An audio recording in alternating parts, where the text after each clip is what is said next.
All right, you're in week 3 of Intro to New Testament 1, and you're reading through the Lion and the Lamb. You've had a couple of discussions, and now you're looking on to week 3.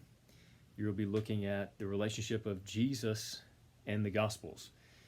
So, what's interesting about the study of Jesus is it has both a religious aspect and an historical aspect.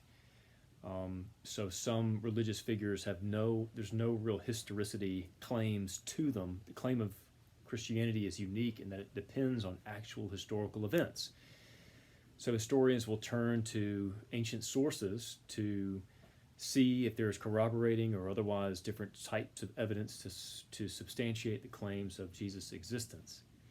Now, what's interesting about the Gospels is that as you read them, a few things will stand out. What's interesting about the Gospels, the more you're familiar with them, the more you begin to recognize that these are not just historical documents.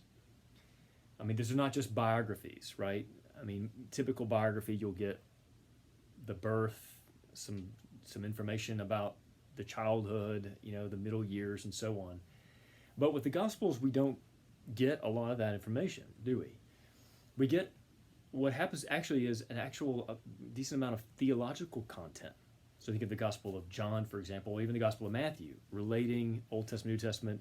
Gospel of John, of course, deep in theological information and teaching of Christ. And then you'll come to like Luke and Mark, and you get unique pictures, a unique portrait, so to speak, of Jesus that makes it distinct. It's arranged that way on purpose, right? Because the writers themselves are not just telling us like historical facts about Jesus, they're also telling us they're teaching us theological truths about Christ.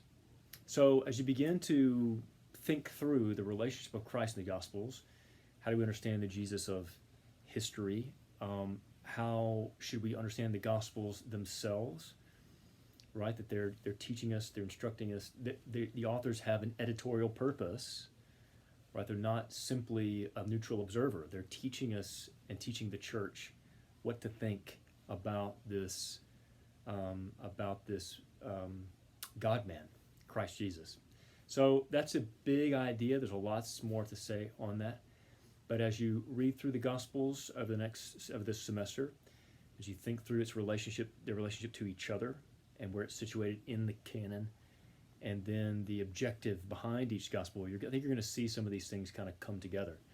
The gospel writers are not themselves just historians. They are telling us true history, but they're teaching us theology. And that's an important thing to keep in mind.